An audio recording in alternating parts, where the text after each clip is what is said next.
Salam əzizləyicilər. Bu videoda 26 oktyabr 2025-ci il tərixində keçirilən OTK sınağından 10-cu sinifə aid sualların izahını paylaşacağım. Yəni 9-10 siniflərə aid sualların. Sadəcə 11-ci sinifi paylaşanda tələskənlikdən burada bir neçə sual qalıb. Yəni 80-dən 85-ə qədər olan suallar qalıb. İlk olaraq onların izahını edəcəm. Yenə də xatırlatma edeyim ki, həm 1, həm 4-cü qruplar, həmçinin 9, 10, 11-ci siniflər üçün sınaq qrupu başladıram. Qoşulmaq istəsəz, ətraflı məlumat açıqlamada var. Və bu gün olan sınaqların hər birinin izahını paylaşmışam. OTK sınağının, güvən sınağının və yeni abituriyent sınağında izahını paylaşacağım. Başlayaq. Əgər cismə yalnız bir qüvvə təsir edirsə, onda cisim təcillə hərəkət edər. Bu doğrudur. Dəyişən sürətlə hərəkət edər. Bu da doğrudur. Təcillə hərəkət dəyişən sürətlidir. Düzxətli bərabər sürətli hərəkət yanlışdır. Sükunətdə qalar. Bu da yanlışdır. İndi burada məsələ nədir? Niyə bir qüvvə təsir edildiyini düşünək. Yəni başqa bir qüvvə yoxdur. Məsələn, cismə yalnız ağırlıq qüvvəsi təsir edir. mg. Bir qüvvə varsa, yazırıq ma bərabərdir mg-yə. Buradan mlər gedirdi, a bərabərdir c alırdıq. Yəni bu təcillə hərəkət edir. Həmçinin dəyişən sürətlə hərəkət edir. Cavab 1 və 2-dir. Düz xətli bərabər sürətlə hərəkət etməsi üçün və yaxud sükunətdə qalmaq üçün əvəzləyicinin 0 olmağı lazımdır. Bizə də doğru olanlar lazımdır. Doğru olan 1 və 2-dir. 81. Qravitasiya sabitinin vahidi hansıdır? Deməli, J bərabərdir. Bu F vurulsun R kvadratı bölünsün M1 vurulsun M2-dir. Yəni, Newton vuraq metrin kvadratı bölünsün kiloqramın kvadratıdır. A variantı. 82. Hansı ifadələr doğrudur? İpə bağlanmış cisim sürtünməsiz mail müstəvi boyunca yuxarı sabit sürətlə qaldırılır. Mail müstəvinin üzərində ipə bağlayıb sabit sürətlə yuxarı qaldırırıq. İpdəki gərilmə qüvvəsi ağırlıq qüvvəsindən kiçikdir. Bu doğrudur. Çünki ipdəki gərilmə qüvvəsi F paralelə bərabərdir. F paralel də bərabərdir mg sinüs alfadır. Və sonra ipdəki gərilmə qüvvəsi sıfıra bərabərdir. Yanlışdır. 2 olan cavabları atdıq. Dayağın reaksiya qüvvəsi ağırlıq qüvvəsinə bərabərdir. Yanlışdır. Burada reaksiya qüvvəsi mg kosinüs alfaya bərabərdir. 3 də ola bilməz. Əvəzləyici qüvvəsi sıfıra bərabərdir. Doğrudur. Niyə? Çünki sabit sürətlə qaldırılır. İp qırılarsa cisim sükunətdə qalar. Yanlışdır. İp qırılsa sürtünmə yoxdur. Cisim aşağı sürüşəcək. Ağırlığın paralelinə görə. Ona görə cavab 1 və 4-dür. 83. Verilmiş cismin aldığı təcilin ona təsir edən qüvvələrin əvəzləyicisindən asılı qrafiki verilmişdir. Cismin kütləsi neçə kiloqramdır? Buradan m bərabərdir. F bölünsün m-dir. Yəni, üzr istəyirəm. F bölünsün a-dır. Məsələn, 40 bölünsün 8, 5-dir. Və yaxud 20 bölək 4 ilə də yaza bilərsiniz. 84. Yer səthindən 2 yer hündürlükdə 90 kiloqram kütləli cismə təsirin ağırlıq qüvvəsi neçə newtondur? 2 yerdə ağırlıq qüvvəsi 9 dəfə azalır. Ona görə F bərabərdir. mg0 bölünsün 9 yazırıq. mg0 900 eləyir. Bunu da 9-a böləndə 100 newton. 85. Oyuq soxu boyunca düz xətlər gedən cismin koordinatın zamanlastıq qrafiki verilmişdir. Hansı ifadə doğrudur? Bu bərabər yavaşlayandır. Əvəzləyici qüvvə hərəkətin əksinə yönəlmişdir. Doğrudur. Əvəzləyici qüvvənin proyeksiyası müsbətdir. Yanlışdır. Parabolanın ağzı aşağı olduğuna görə A kiçikdir sıfırdan, F də kiçikdir sıfırdan. Əvəzləyici qüvvənin modulu sabitdir. Doğrudur. Cisim bərabər yavaşan hərəkət eləyir. Doğrudur. Cavab 1, 3, 4-dür. Beləcə 11-ci sinifdən qalan bir neçə sualın izahını yekunlaşdırdım. İndi 10-cu sinifin izahına başlayıram.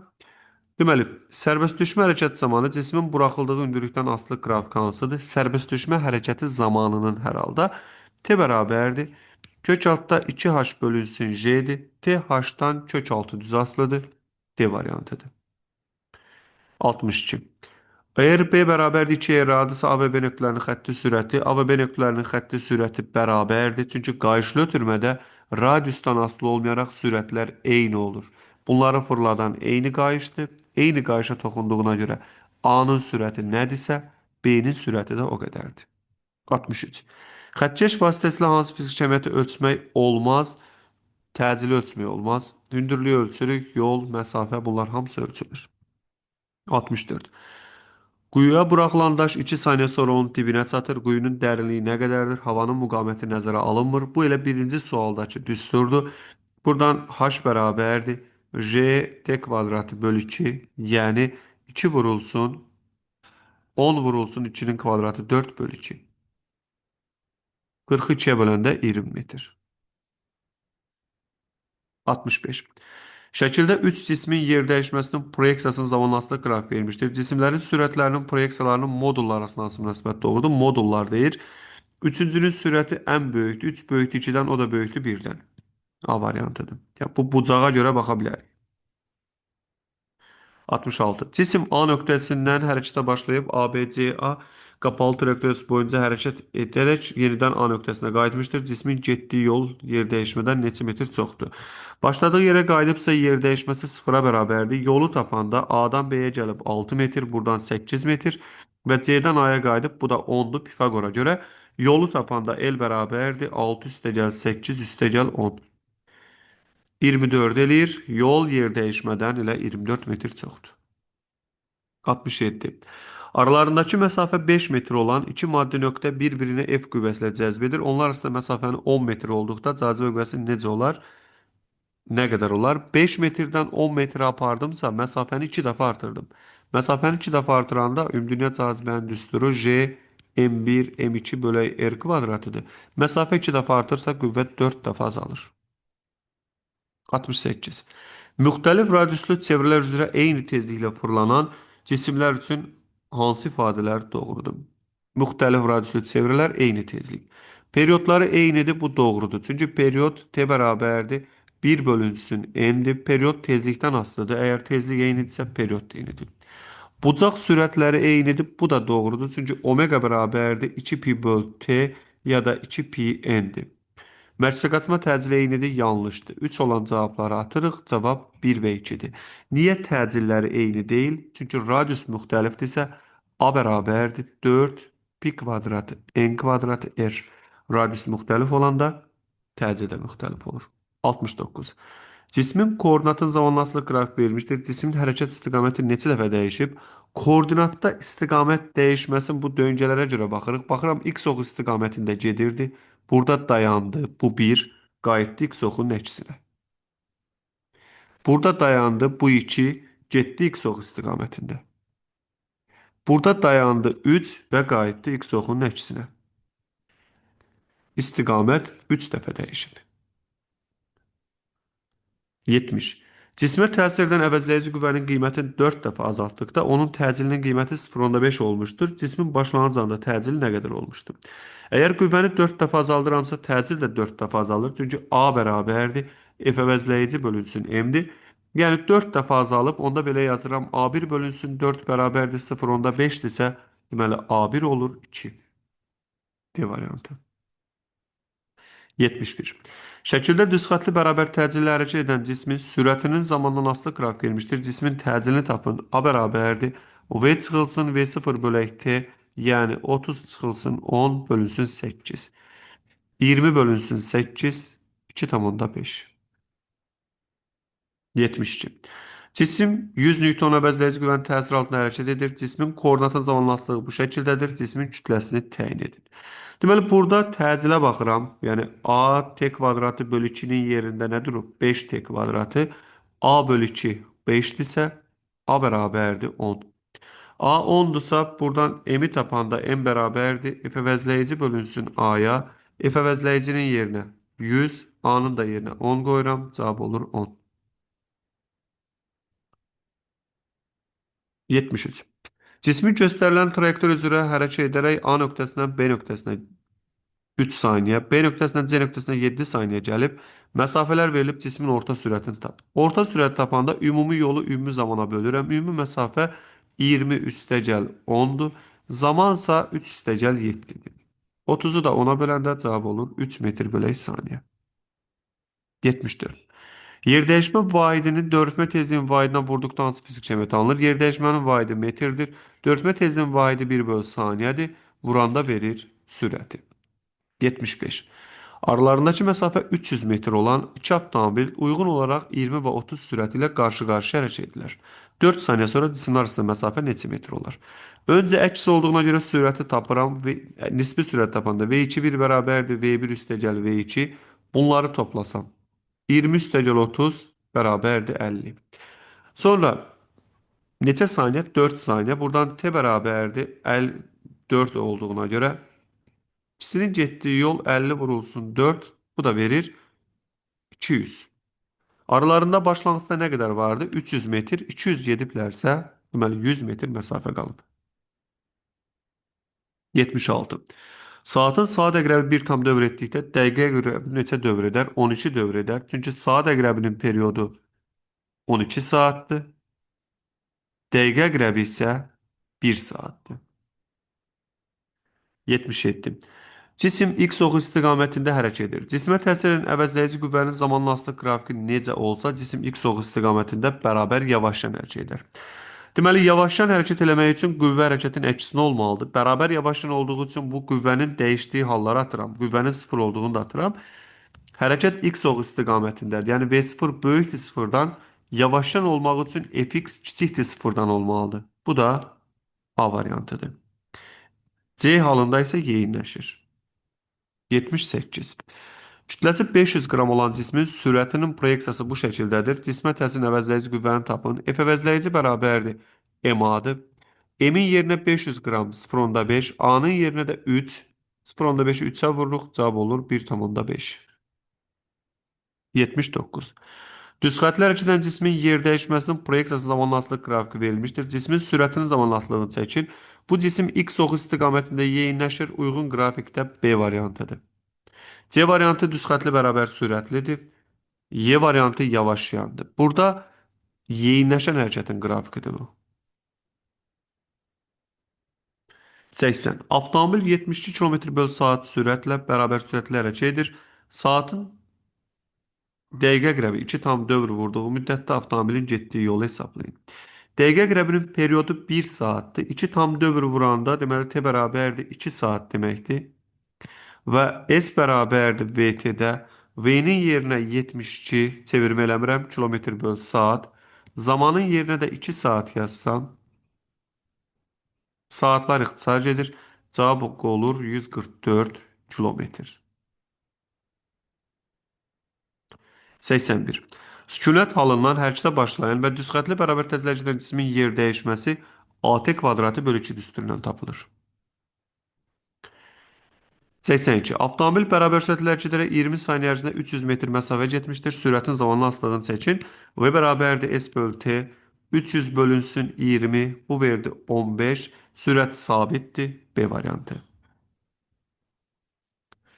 83. Müəyyən başlanğıc sürətlə şaqlı yuxarı atılmış cismin başlanğıc sürətini artırdıqda uçuş müddəti artar. Çünki T uçuş bərabərdir 2V0 böl J'dir. Uçuş müddəti azalar yanlışdır. Uçuş müddəti dəyişməz yanlışdır. Maksimal qalxma hündürlüyü artar. Doğrudur. Çünki H-max'ın düsturu V0-ın kvadratı böl 2J'dir. Yəni başlanğıc sürətdən asılıdır. Maksimal qalxma hündürlüyü azalar yanlışdır. Dəyişməz yanlışdır. Cavab 1 və 4-dür. Başlanğıc sürəti artırdıqda həm uçuş müddəti artır, həm qalxma müddəti artır, həm də maksimal qalxma hündürlüyü. 84. İki cisim arasındakı məsafə 10 metr azaltdıqda onlar arasında cazibə qüvvəsi 9 dəfə azalmışdır, artmışdır. Başlanğıc anda məsafə neçə metrdir? Öncə qüvvənin düsturunu yazıram. J M1 M2 böl R kvadratı. R-dən kvadratik tərsin. Əgər qüvvə 4-9 dəfə artmışsa, deməli məsafə 3 dəfə azalıb. Məsafə 3 dəfə azalanda kvadrat dəfə qüvvə artır. Məsafə 3 dəfə azalırsa, onda yazıram R1 çıxılsın 10 bölünsün R1 bərabərdir 3-də 1-ə. Çünki başdakı məsafəni istəyir bizdən. Başlanğıc məsafə R1-dir. Buradan 3R1 çıxılsın 30 bərabərdir R1-ə. Yəni 2R1 bərabərdir 30-a, R1 bərabərdir 15. Başlanğıc aralarındakı məsafə 15 olur. 15-dən 10 çıxanda 5 qalır. 15-dən 5-ə gələndə məsafə 3 dəfə azalır. Məsafə 3 dəfə azalırsa, qüvvə kvadratı dəfə 9 dəfə artır. 85. Yer səthindən H bərabərdir R yer yüksəkdə qravitasiya intensivliyi neçə olar? Yerdəki qiyməti 10-dur. 4 dəfə azalır. Çünki JH-ın düsturunu yazanda J m bölünsün R üstəgəl H-ın kvadratıdır. H-ın yerinə R yazanda bu olur J m bölək 4R kvadratı. Yerdəki qiyməti 10'dur. 10 böl 4 cavab olur 2,5.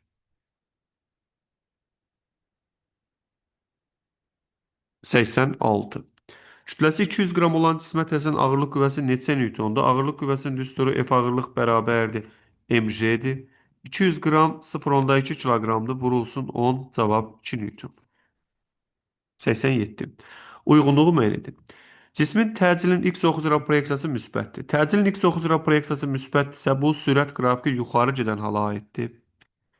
Və S də parabolanın ağzı yuxarı olmalıdır. Başqa belə bir qrafik yoxdur. Cismin təcili x oxu üzrə proyeksiyası mənfidir.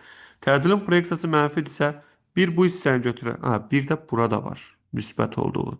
Yəni burada da ax böyükdür sıfırdan. Parabolanın ağzı yuxarı olur. Ona görə 1-ə gedir AB.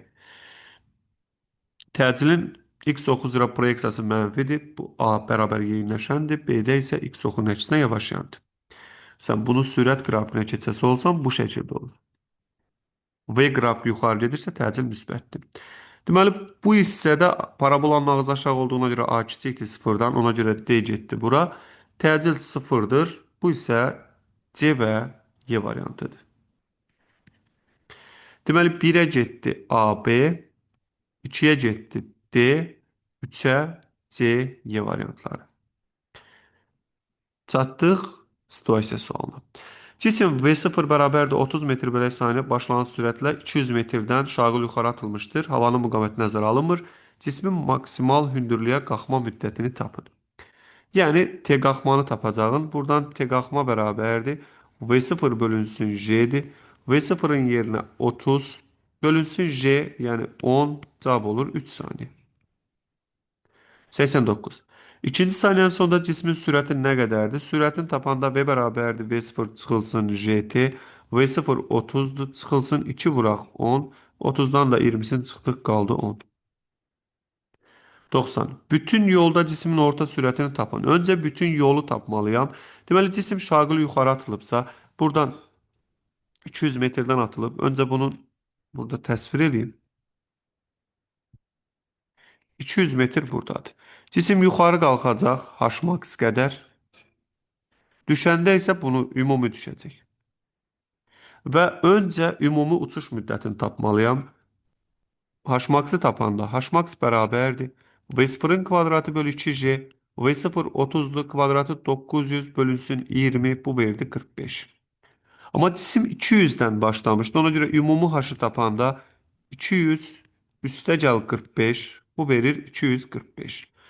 Düşmə müddətini tapsam kök altda 2H bölü J, yəni 2 vur 245 bölünsün 10. Bu verir 490, 49, 7. Yəni uçuş müddətini tapsam, cismin havada keçirdiyi müddəti T uçuş bərabərdir. T qalxma üstəgəl T düşmə 7 üstəgəl 3 10 saniyə. 10 saniyə havada vaxt keçirir.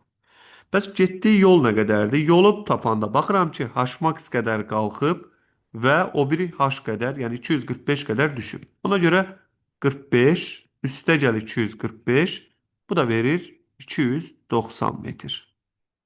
290 metr yol gedib. Yola görə orta sürət tapanda V orta bərabərdir L bölünsün T'dir. 290 bölünsün 10 cavab 29. Metr bölünsün saniyə. Bu çox əla sual idi. Yəni 90-cı sualın həlli ümumi bu qədərdir. Öncə Hmax-ı tapdım. Birinci addımımız budur. Hmax-ı tapandan sonra bu H-ı tapdım. H yerdən olan ümumi hündürlükdür. 200-dən başlayıb 45-də qalxırsa 245-dir. Buradan düşmə müddəti 7 saniyədir. 3 saniyə qalxmışdı. Birinci sualı tapmışdım. 7 saniyə düşürsə uçuş müddəti olur 10. Yerdən atılmadığına görə uçuş müddəti 2T qalxma deyil. Və yolu tapanda bu cisim 45 metr yuxarı qalxıb 245 düşüb yol 290-dır. Yola görə orta sürətdə bu şəkildədir. Beləcə sınağın izahını yekunlaşdırdım. Bu deməli OTK-nın 10-cu sinif üçün keçirdiyi sınağı idi. Yenə də xatırladıram, Güvən nəşriyyatın da 10-cu sinif üçün izahın, 11-ci sinif üçün izahın paylaşmışam. Həmçinin yeni abituriyentin də izahını sizinlə paylaşacağım. Sınaq qrupuna qoşulmaq istəsəz, ətraflı məlumat açıqlamada yerləşdirilib. Hər birinizə uğurlar, sağ olun, növbəti videolarda görüşənə qədər.